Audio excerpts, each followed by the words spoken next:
Le deuxième numéro de votre revue économique Leaders est disponible. À la une, un grand dossier sur les enjeux économiques de la crise sécuritaire au Mali et l'économie de la guerre dans le monde. Dans la rubrique invité du mois, nous recevons le colonel-major Nema Sagara avec qui nous évoquons le fastidieux combat contre la prolifération des armes légères au Mali. À lire également des articles inédits sur le fer malien dans la production mondiale, les chiffres de la vente d'armes au Mali, en Afrique et dans le monde et la guerre comme facteur de croissance économique. Votre revue économique Leaders est disponible au Mali au prix de 2000 francs CFA dans les boutiques Shell, les hôtels, les restaurants et les grandes surfaces en Côte d'Ivoire via le réseau de distribution Edipress. Infoline 00223 71 79 79 70 ou 61 79 79 70.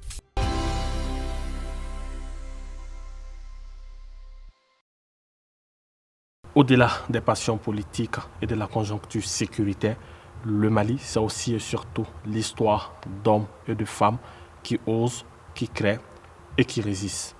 Acteurs économiques, sociaux ou culturels, jeunes ou adultes, alphabétisés ou non instruits venant de tous les horizons, ces hommes et femmes font et portent le Mali. Dans cette émission Médine consacrée aux grands acteurs du développement, nous racontons leur histoire.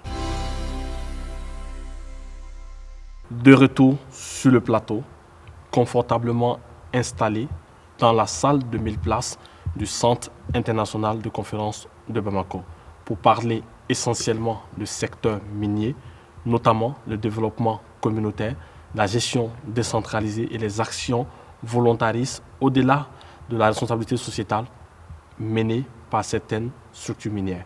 Nous en parlons avec Kébé, toujours comme d'habitude. Mais aujourd'hui, nous recevons sur le plateau Bassirou Doumbia, qui est gestionnaire des ressources humaines, juriste et expert dans le secteur minier. Bassirou, merci d'avoir répondu à notre invitation. C'est moi qui vous remercie, M. Naya.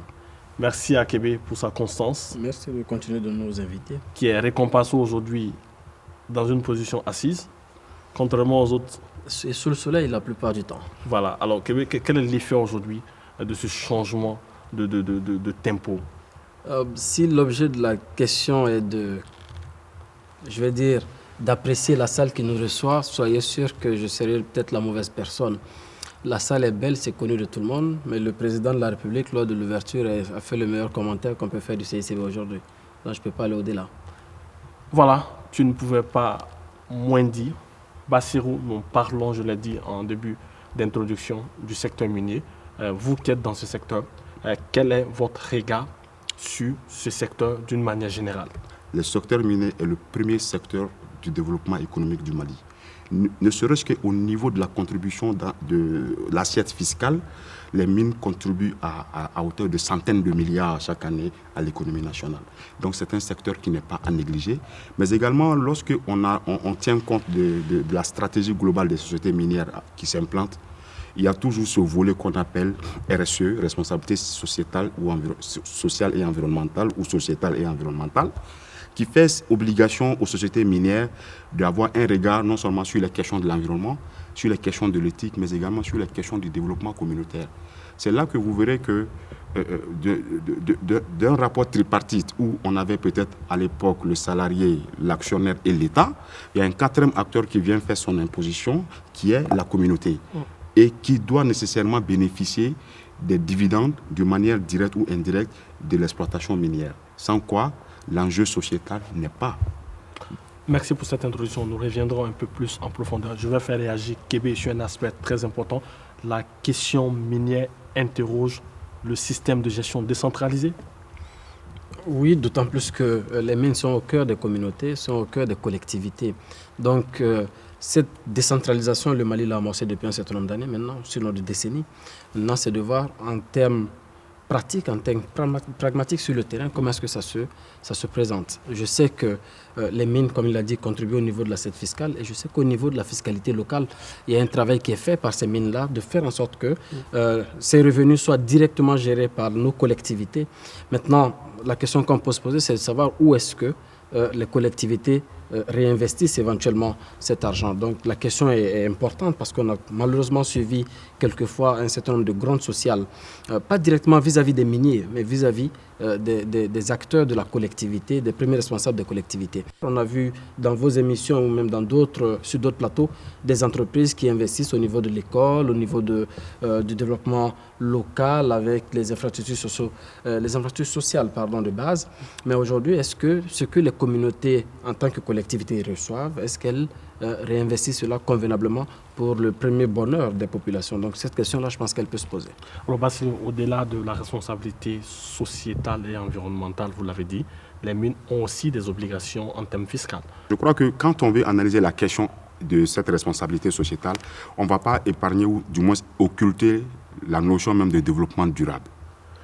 Pourquoi? Parce que imaginez quand une société minière vient s'installer dans un pays, dans un environnement. D'abord, la mine, la nature même de l'activité a pour vocation à détruire l'environnement. Absolument. Vous avez été à Loulou, vous avez été dans d'autres mines, vous voyez un peu l'impact environnemental que l'exploitation minière produit. Alors, pourquoi intégrer l'aspect du développement durable dans la démarche RSE? Parce que tout simplement, ces produits qu'on extrait ne se régénèrent pas. Elle peut servir aux besoins des investisseurs, elle peut satisfaire les besoins des travailleurs, elle peut satisfaire les besoins de l'État, en termes fiscaux bien évidemment, mais et les générations futures. Tant qu'on n'intègre pas les questions des générations futures, on n'embrasse pas en réalité la voie du développement durable. Puisque la notion même du développement durable, c'est cette obligation qui est faite aux générations présentes de satisfaire leurs besoins sans compromettre les générations futures à satisfaire les leurs. Donc partant de là, une société minière qui vient s'installer dans un environnement et qui décide de construire des écoles, qui décide d'apporter de l'eau potable à des gens qui, pendant 20 ans, 30 ans, 50 ans, ne buvaient que de l'eau, comment dirais-je, de marigot ou de fleuve. Mais cet investissement qui est là, non seulement il profite aux générations actuelles, aux populations actuelles, mais c'est des investissements qui s'inscrivent dans le long terme. Donc même les enfants qui naîtront demain pourront en bénéficier. Donc c'est à partir de là que moi je dis qu'il est important aujourd'hui que ces sociétés minières-là, comme vous le faites d'ailleurs bien, essaient d'accentuer un peu la communication sociale, essayer de faire comprendre un peu ce qu'ils apportent aussi à l'économie locale, mais également à l'économie nationale, pour que la perception même de la population puisse changer un tant soit peu, parce qu'à ce niveau, il y a un décalage entre la réalité et la perception. Absolument, Kébé, un aspect très important. Les sociétés minières font de belles choses qui ne sont pas connues, mais à contrario, nous avons nos collectivités territoriales qui perçoivent des sous au nom des populations, au nom de la fiscalité, mais qui ne communiquent pas forcément sur le mode de gestion ou le mode de fonctionnement de ces ressources. Est-ce que quelque part, il n'y a pas un travail à faire à ce niveau? Un travail à faire déjà peut-être en premier lieu auprès des populations elles-mêmes, parce que c'est leur droit de chercher à savoir ce qui se gère au niveau de leur collectivité. Je sais qu'au niveau des collectivités, il y a le conseil communal, pour donner cet exemple-là, qui est censé faire le bilan de l'année, qui est censé donner des éléments ou des perspectives, ou même en termes de programmation sur les investissements à faire. Donc les populations doivent savoir cela. Elles ont ce droit-là de s'informer auprès de leurs élus, auprès de ceux qui gouvernent à leur niveau, pour savoir réellement l'argent que nous récoltons déjà c'est combien, et comment est-ce que dans 2 ans, dans 3 ans, dans 5 ans, nous allons pouvoir le réinvestir. La deuxième chose, c'est peut-être une question de vision aussi au niveau de nos élus. Il ne faudrait pas que les élus voient les mines. Malheureusement, je crois que c'est ce sentiment que j'ai. On a l'impression que les mines sont des pourvoyeuses, comme on dit, des vaches à lait. Mais sauf que ces vaches à lait, c'est de l'argent qu'on peut récupérer pour nous-mêmes ou pour des besoins qui ne sont pas forcément pour la collectivité. Donc je pense qu'il y a un travail aussi à faire à ce niveau-là. Une question de vision, ce n'est pas forcément au niveau de l'État, mais au niveau déjà des collectivités, qu'on puisse travailler sur une vision pour dire, bon, voici ce que nous rapporte telle mine. Nous avons cette chance-là naturelle de la nature d'avoir la mine dans notre commune, mais comment est-ce que nous exploitons les ressources de la commune? Je vais peut-être avoir un troisième point. Le troisième point, c'est celui du développement territorial. Je trouve que malheureusement, dans notre pays, on n'a pas encore accentué cette politique-là du développement territorial.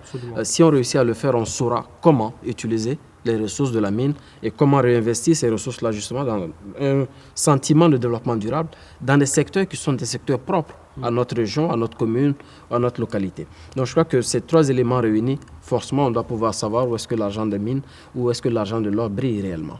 Alors M. Bassirou, vous êtes un acteur, un observateur averti du secteur minier national. Est-ce que vous avez l'impression que la perception des communautés locales vis-à-vis des mines, en tout cas celles qui opèrent au Mali, est bonne? Vous savez, dans tout programme de développement, lorsqu'on n'intègre pas l'aspect de la redevabilité, ça veut dire que l'approche est mauvaise. Il faut que l'élu ou le représentant de la communauté ait cette obligation de rendre compte à la population. Parce que beaucoup de choses se passent entre les populations et les sociétés minières.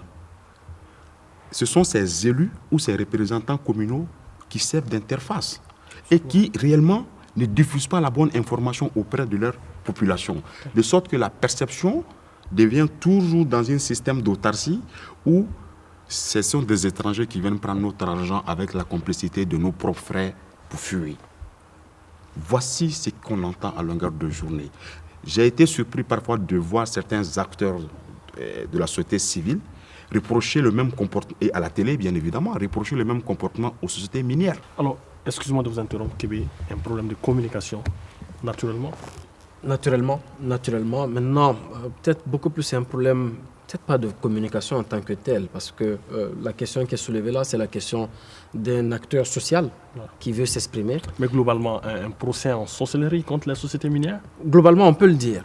Peut-être que là, à ce niveau encore, on va couper le gâteau en deux, en disant que les sociétés minières aussi ont ce rôle-là, d'aller au-delà de ce que disent les premiers acteurs de la communauté, pour effectivement faire savoir ce qu'elles font. Absolument. Je pense que ça aussi, ça a manqué à un moment.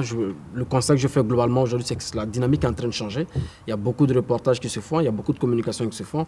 Je sais que les sociétés minières n'hésitent pas à ouvrir leurs portes aux journalistes pour aller montrer ce qu'ils sont en train de faire. Donc ça, déjà, c'est à saluer. Mais ce que je veux dire, c'est que nous sommes aujourd'hui dans une société, malheureusement, qui ne fait pas trop le distinguo entre l'information et la mauvaise information, la désinformation. Donc à ce niveau-là, il y a vraiment un travail à faire auprès de nos populations pour que nous puissions avoir des outils pour tirer le vrai de l'ivraie en réalité. Et je crois qu'au niveau des sociétés minières, déjà, c'est un gros travail à faire parce que malheureusement, il y a des perceptions qui sont difficiles à changer. Absolument. Et on est des paresseux naturellement, l'être humain est paresseux naturellement, donc il va préférer aller avec ces perceptions-là que d'aller à contre-vent, chercher à savoir la bonne information. Donc il y a vraiment un travail à faire à ce niveau. Kébé l'a dit, c'est très important. Les sociétés minières sont de plus en plus ouvertes. Nous en avons pour preuve, en tout cas, cet élément de reportage qui nous retrace quelques actions phares menées en faveur des communautés locales.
Depuis son installation en 2006, la mine d'or de Loulou ne cesse de tirer sa communauté vers le haut. Des projets de développement communautaire sont réfléchis et s'exercent au plus grand bonheur des 19 villages qui entourent la mine. Bon, ani minute, alhamdulillah bi benyoya de be ani minute parce que partenaire ñimaw de don wi école sojo ga diama aw yere docteur soye bon jiku tumbana wi forage u senga di ama Ce vécu heureux pour la mine de Loulou transcende les frontières maliennes. En Côte d'Ivoire notamment, les actes posés à Loulou en faveur des communautés riveraines font écho et séduisent. La mine d'or de Tangon en Côte d'Ivoire veut s'inspirer des expériences de la mine de Loulou. La première chose qu'on pourrait définir comme objectif, c'est d'abord voir, ensuite apprendre.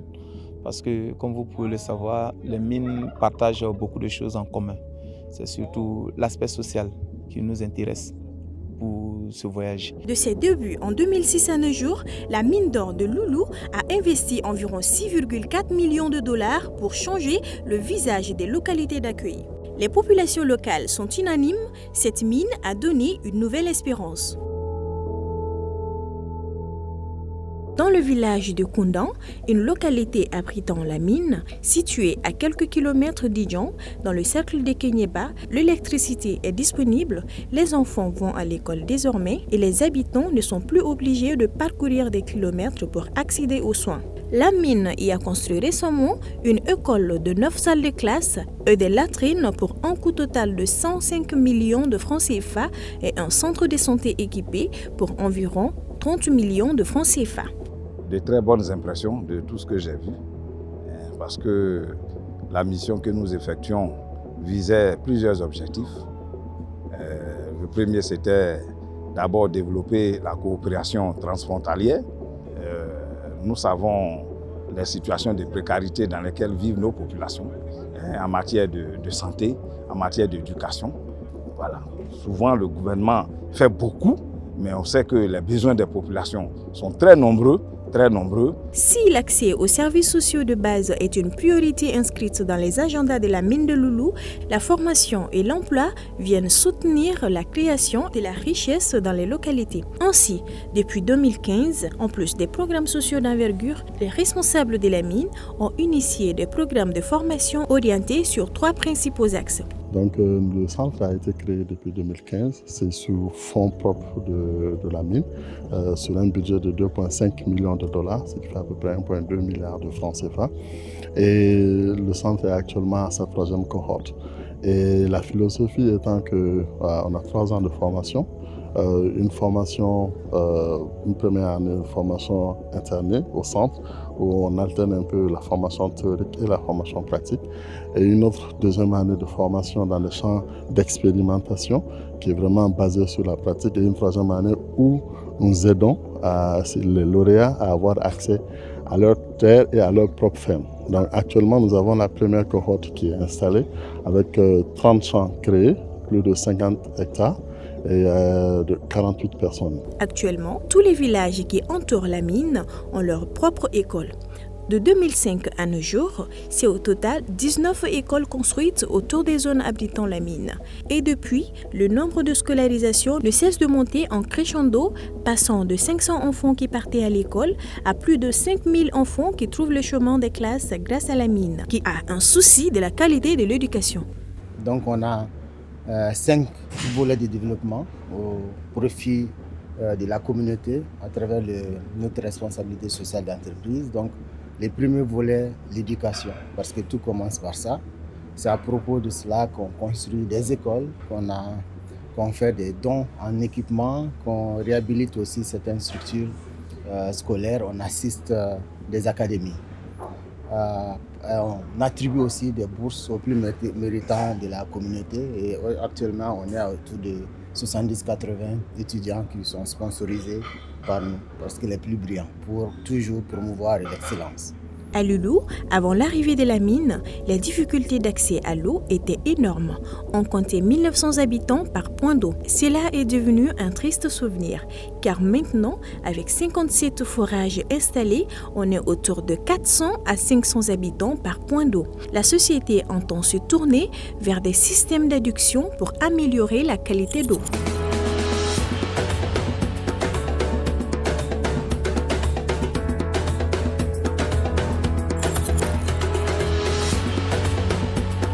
La mine veut laisser un beau souvenir au village d'accueil.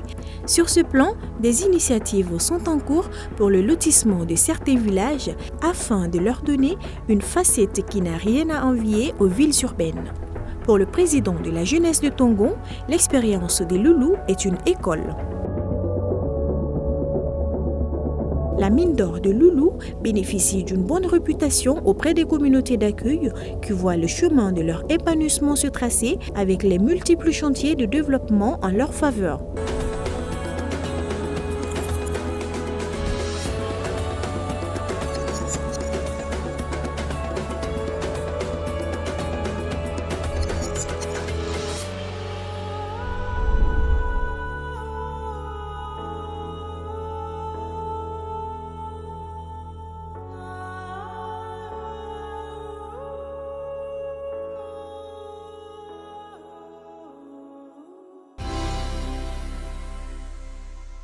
De retour sur le plateau, réaction sur cet élément Bassirou. C'est exceptionnel ce que nous venons de voir. Moi, je sais que ça existe et je sais qu'il y en a encore, il y a d'autres projets de grandes envergures de ce genre que la mine de Loulou est en train de déployer et ainsi que d'autres mines de la région de Caille. Et alors, moi, je crois qu'à partir de là, les populations commenceront à comprendre certainement ce que font les mines réellement sur le terrain, ce qu'elles apportent à l'économie locale, ce qu'elles apportent en termes de développement communautaire, en termes d'infrastructures. Et de là, je crois que les perceptions pourront changer si toutes les mines pouvaient aussi rentrer dans cette dynamique de communication large pour pouvoir essayer d'avoir au moins une réputation déjà bonne, mais certifiée auprès de la population. Kébé, réaction? Je suis d'avis, il faut saluer ce travail qui est en train d'être fait, qui touche un peu tous ces secteurs-là de développement harmonisé de la localité, de la collectivité. Mais au-delà, je voulais moi peut-être poser une question et en même temps un problème. C'est de savoir, est-ce que le fait que les mines contribuent directement comme ça au développement de la localité, est-ce que quelque part ces populations ne vont pas se mettre dans une position d'assistanat? Est-ce que ce risque existe? Ce risque d'assistanat n'existe pas. Je crois que, comme je l'ai dit tantôt, vous savez qu'aujourd'hui, d'ailleurs c'est l'occasion pour moi de le rappeler, le code minier de 2012 est en révision. Bientôt on aura un nouveau code minier. Mais déjà, je tiens à vous préciser que la question du développement communautaire était prévue par le code minier de 2012. Déjà. C'était une obligation pour les mines d'assister les communautés, de participer au développement, de participer à la construction des infrastructures. Mais les populations ne le savent pas. Et c'est sur la base, au-delà des stratégies globales de chaque société minière qui comporte des volets RSE, mais il y a aussi les obligations légales que la mine ne peut pas aussi se défaire. Et ces obligations légales-là sont dérivées des conventions d'établissement, mais également du code minier. Donc, il n'y a pas d'assistanat pour moi, mais plutôt une obligation pour les sociétés minières aujourd'hui d'accompagner le développement local, d'accompagner le développement communautaire. Maintenant, la question, comme vous l'avez dit à l'introduction, c'est de savoir quel est l'impact de ces projets dans le développement, dans le changement de la vie quotidienne des populations. Réel. Le vrai problème des projets de développement, qu'il s'agisse de secteur minier ou de n'importe quel secteur dans notre environnement, c'est que les projets miniers souffrent parfois d'un volet qu'on appelle en sociologie des organisations, l'analyse stratégique. Et je crois que les sociétés minières l'ont compris, dans ce sens qu'elles apportent aux communautés ce dont elles ont besoin. C'est un peu ça ce que je veux dire. Très intéressant. Il faut avoir le courage de l'interrompre pour permettre à Kébé d'évoquer d'autres aspects très importants, notamment l'exemple aujourd'hui que la mine de Loulou donne. Ça fait chaud au cœur de savoir aujourd'hui qu'il y a des pays de la sous-région qui viennent s'inspirer de ce modèle. Totalement. Je voulais aussi le relever dans le reportage. Ça veut dire que quelque part, Loulou, moi je la vois comme étant une mine malienne. Absolument. Donc cette mine malienne, d'autant plus que maintenant, on a presque 99% du personnel qui est malien, de ce que je comprends. Donc savoir que cette expertise-là peut s'exporter autant dans la sous-région, mais certainement peut-être en Afrique aussi, c'est comme vous dites, ça donne chaud au cœur. Maintenant, c'est de savoir comment est-ce que nous pérennisons cette expertise. Parce que de ce que je comprends, si aujourd'hui, dans les grandes sociétés minières, on a le courage de récupérer du personnel malien, ça veut dire que quelque part, il y a une compétence. Et moi, je suis curieux de savoir où est-ce que cette compétence, cette ressource humaine se forme, d'autant plus que l'école africaine des mines n'est pas encore fonctionnelle au Mali. Alors, c'est une question purement RH. Je vais essayer de vous répondre très rapidement. Vous savez, le Mali fait partie des premiers pays qui ont expérimenté le domaine minier. Voilà. La plupart des expatriés qui venaient au Mali, c'était soit des Australiens ou des Sud-Africains. Et vous savez, quand ils viennent, généralement, les sociétés minières ont compris que ces personnes-là disposent de compétences. et on fait obligation à ces personnes de transférer ces compétences-là aux travailleurs locaux. Un expatrié australien, quand il vient pour des emplois au Mali, généralement ils sont dans un shift ou un roster, un système de rotation de 2 mois sur 1. Donc tous les 3 mois, tous les 2 mois, vous devez acheter un billet d'avion Bamako-Australie. Ça coûte combien? Absolument. Sans compter le salaire, sans compter l'assurance, sans compter les avantages liés au salaire. Alors que le travailleur national n'a pas besoin d'un billet d'avion. Totalement. Vous devez, s'il doit aller en congé, vous assurer son transport par un avion de ligne ou par un véhicule à sa disposition de la mine à Bamako. C'est simple. Et en termes de rémunération, il y a beaucoup d'éléments qui rentrent dans la rémunération d'un expatrié que le Malien ne bénéficie pas. Totalement. Cela ne voudrait pas dire qu'il y a une discrimination des salaires. Non. Les contrats d'expatriation, c'est des contrats extrêmement chers pour les sociétés minières. Donc les mines aussi ont compris cela, surtout avec la chute du prix de l'or il y a 3 ou 4 ans de cela.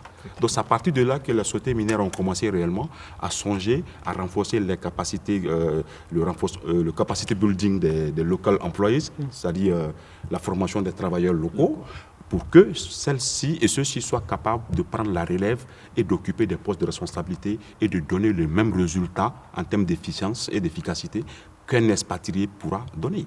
Totalement. Kébé, j'ai pris plus de temps à écouter Bassirou parler que de te poser les questions que je t'avais préparées. On termine avec toi avec un dernier mot. Merci à Bassirou de nous avoir édifiés, pas plus. Merci beaucoup parce qu'on apprend. Personnellement, j'ai appris énormément en un laps de temps. Donc, espérer aussi que cette émission va permettre aux populations de comprendre le rôle de ces sociétés minières, savoir qu'elles essaient de contribuer tant bien que mal au développement local. Merci Kébé. Merci à Bassirou d'avoir répondu à notre invitation. Merci surtout au Centre international de conférences de Bamako qui nous met à disposition son cadre.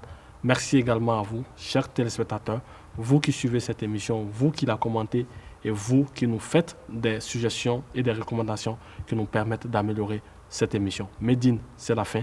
Nous vous donnons rendez-vous le week-end prochain pour un autre numéro.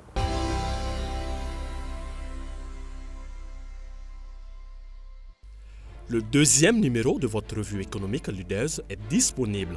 À la une, un grand dossier sur les enjeux économiques de la crise en sécurité au Mali et l'économie de la guerre dans le monde. Dans la rubrique invité du mois, nous recevons le colonel-major Nema Sagara avec qui nous évoquons le fastidieux combat contre la prolifération des armes légères au Mali. À lire également des articles inédits sur le fer malien dans la production mondiale, les chiffres de la vente d'armes au Mali, en Afrique et dans le monde et la guerre comme facteur de croissance économique. Votre revue économique Leaders est disponible au Mali au prix de 2000 francs CFA dans les boutiques Shell, les hôtels, les restaurants et les grandes surfaces en Côte d'Ivoire via le réseau de distribution Edipress. Infoline 00223 71 79 79 70 ou 61 79 79 70.